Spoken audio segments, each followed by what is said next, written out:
बिस्मिल्लाहिर्रहमानिर्रहीम। अस्सलाम वालेकुम नाज़रीन। Programme political leaks with Shahid Malik के साथ आपकी खिदमत में हाजिर हैं। नाज़रीन, आज हम शाहिद साहब से बात करेंगे मौजूदा मुल्क की सियासी सूरत हाल के हवाले से। हर तरफ अपोजिशन की मेल मुलाकातों का सिलसिला जारी है और इस हुकूमत को तहरीक अदम एतमाद के ज़रिए घर भेजने की तैयारियाँ हो रही हैं। आज हम शाहिद साहब से जानेंगे कि वो इसको क्या देख रहे हैं कि क्या हुकूमत इस भंवर से निकल पाएगी। लेकिन इससे पहले कि हम शाहिद साहब की तरफ चलें, हम आपसे रिक्वेस्ट करेंगे कि अगर आपने अभी तक हमारे चैनल को सब्सक्राइब नहीं किया तो चैनल को सब्सक्राइब करें, बेल आइकन का बटन दबाएं ताकि हमारी तमाम वीडियोस आप तक पहुंचती रहें। जी अस्सलाम वालेकुम शाहिद साहब। जी वालेकुम अस्सलाम। शाहिद साहब, क्या समझते हैं हुकूमत तहरीक अदम एतमाद के भंवर से निकल पाएगी और आने वाले दिनों में आप क्या समझते हैं कि क्या होने जा रहा है? जी मोहसिन साहब, बहुत शुक्रिया। देखें, आजकल हर तरफ ही माशाल्लाह शोर शराबा नज़र आ रहा है। हुकूमत को घर भेजने की तैयारियां की जा रही हैं बड़े ज़ोरों शोरों से अपोजिशन की तरफ से। और पिछले 15-20 रोज़ से अगर आप देखें मेल मुलाकातों का जो सिलसिला है अपोजिशन की तरफ से, बहुत उसमें तेज़ी आती जा रही है।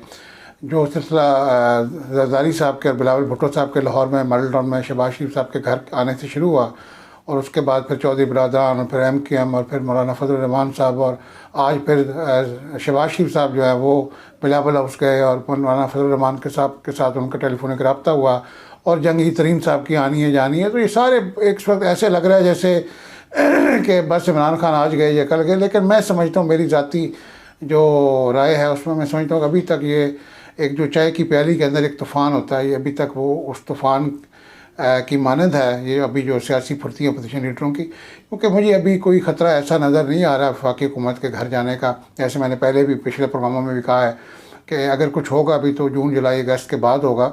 अगर कोई दमादम मस्त कलंदर हुआ सियासी तौर पे तो वो होगा, लेकिन अभी उसकी बुनियादें रखी जा रही हैं। अभी तो लॉन्ग मार्च शुरू होंगे, तरीक़े शुरू होंगी, और उसके बाद जाके कहीं ये सफ़ बंदी होंगी। अभी तो ये इब्तदाई होमवर्क जिसको कहते हैं ना मोहसिन साहब, के अभी तो ये मशावरत का सिलसिला जारी है। PTI के ख़िलाफ़, इस हुकूमत के ख़िलाफ़ MKM ने अपना मौक़िफ़ दिया है, चौधरी बरदरान ने अपनी राय से अपोजिशन रहनुमाओं को आगाह किया है, और पीपल्स पार्टी और नून लीग अपने अपने कार्ड्स खेल रही हैं। मौलाना फजल रहमान साहब इस सब सिनेरियो में अपना फ़ायदा उठाना चाह रहे हैं। तो इनके मफादात अलग अलग हैं। मिशन ज़रूर एक है, इमरान खान से छुटकारा इस कौम को दिलाना, लेकिन इनके अंदर अपने मफादात अलग अलग हैं। नवाज़ लीग इससे कुछ और गेन करना चाह रही है, पीपल्स पार्टी इससे कुछ और मुफाद हासिल करना चाह रही है। मौलाना फजल रहमान साहब अपनी कुछ उम्मीदें लगाए बैठे हैं इस्लामाबाद में बैठने के लिए। MKM और चौधरी बरदरान भी अपने फ्यूचर के लाएअमल के साथ इस मैदान में कूद पड़े। लेकिन मैं समझता हूँ अभी ये बहुत यानी कबल अज़ वक्त है कुछ ऐसा इस पर राय कायम करना।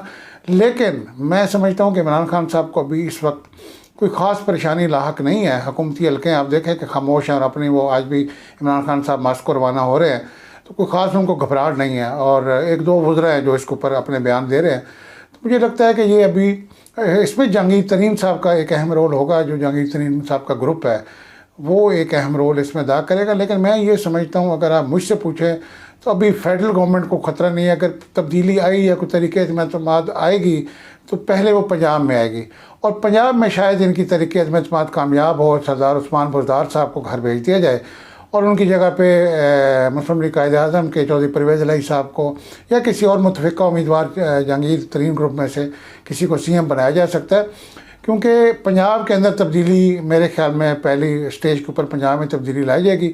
उस हवाले से इनके नंबर गेम पूरे हो सकते हैं। और चौधरी बरदरान भी, क्योंकि जब उनको CMशिप ऑफ़र की जाएगी परवेज़ इलाही साहब को, तो हो सकता है कि वो अपोजिशन का साथ दे दें, क्योंकि ये घाटे का सौदा नहीं होगा उनके लिए।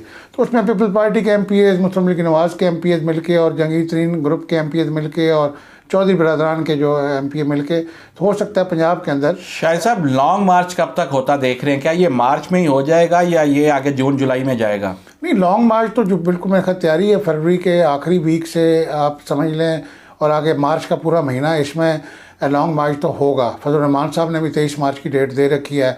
पीपल्स पार्टी भी उससे पहले, सिराजुल हक साहब जमात इस्लामी वाले भी, और भी नवाज़ लीग भी अपना कुछ। लेकिन आप क्या समझते हैं कि ये टाइमिंग गलत है? क्योंकि लॉन्ग मार्च हमने लास्ट टाइम PTI का भी देखा था, 126 दिन उन्हें वहाँ पे बैठ के धरना देना पड़ा था, और अप्रैल में तो रमज़ान आ जाएगा, तो फिर इनका ये लॉन्ग मार्च की तहरीक जो है उन्हें बीच में ख़त्म करनी पड़ जाएगी। जी बिल्कुल, मैंने बिल्कुल ये अभी मैंने लॉन्ग मार्च की बात की, धरनों की बात नहीं की।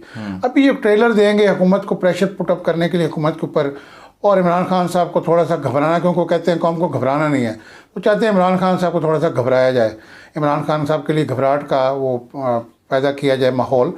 तो बिल्कुल छोटी ईद के बाद जो है ना, और बड़ी ईद के करीब जाके अगर कोई कुर्बानी हुई तो वही शेख रशीद साहब वाली बात के बड़ी ईद से कबल या बड़ी ईद के बाद सियासी कुर्बानी होगी। लेकिन मैंने जैसे कहा कि सिर्फ अभी इब्तदाई सतह पे अगर कोई तब्दीली आई, जो भी तरीके मतमाद आएगी, नो कॉन्फिडेंस मोशन, तो पंजाब में शायद पहले आए, उसके बाद वो पंजाब के बाद वफाक में जाएंगे। और मैं समझता हूँ कि इसमें इनकी शराइत इतनी सख्त हैं पीपल्स पार्टी की, मुस्लिम लीग नून की, चौधरी बरदरान की और जहांगीर तरीन ग्रुप की और दीगर अपोजिशन की जमातों की, मौलाना फजल रहमान साहब जिसमें MKM भी है।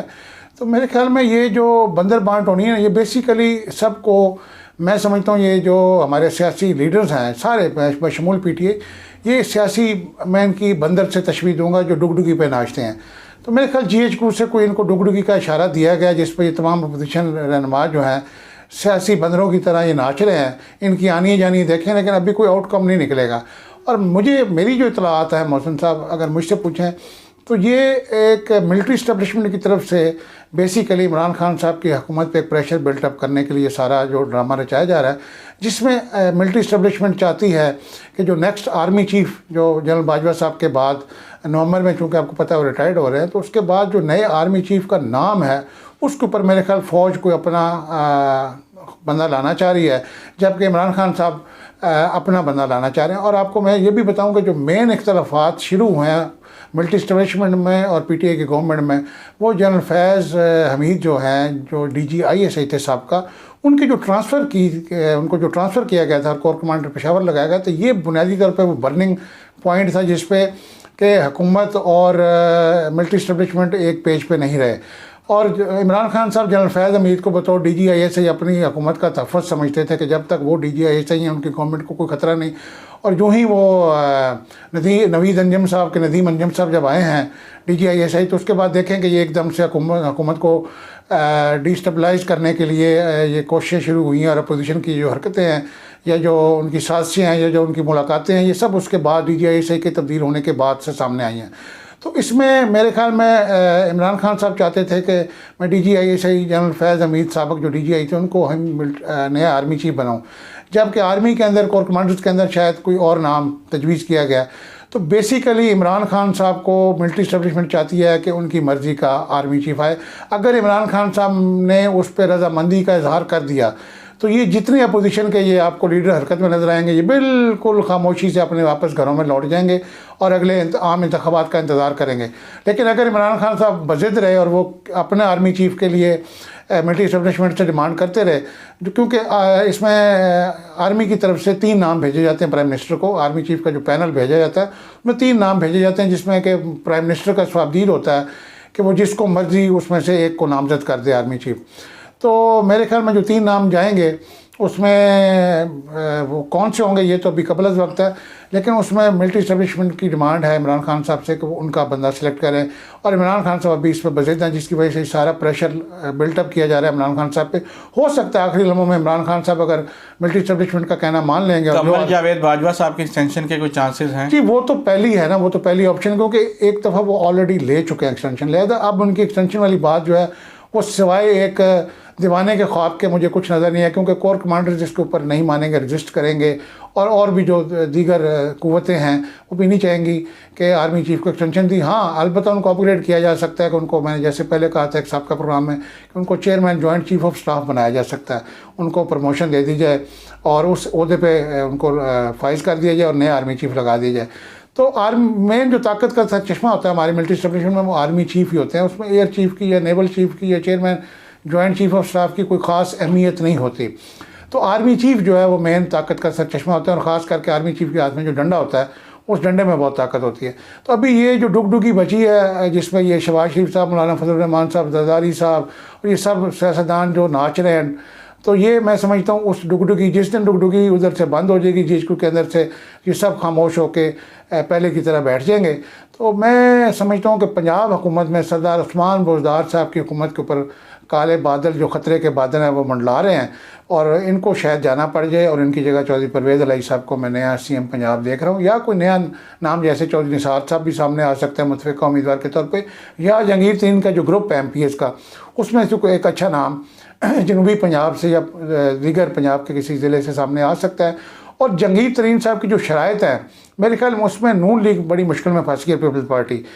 जहांगीर तरीन साहब ने जो इसमें शर्त रखी है, सबसे शर्त अव्वल जो रखी है वो ये रखी है कि अगर मैं आपका ग्रुप आपकी तरफ लेके आऊँ, जो कि PTI के टिकट पर मुंतखब है, अगर मैं उनको लेके आऊँ, क्योंकि PTI से भी उनको टिकट लेके जहांगीर तरीन साहब ने दी थी।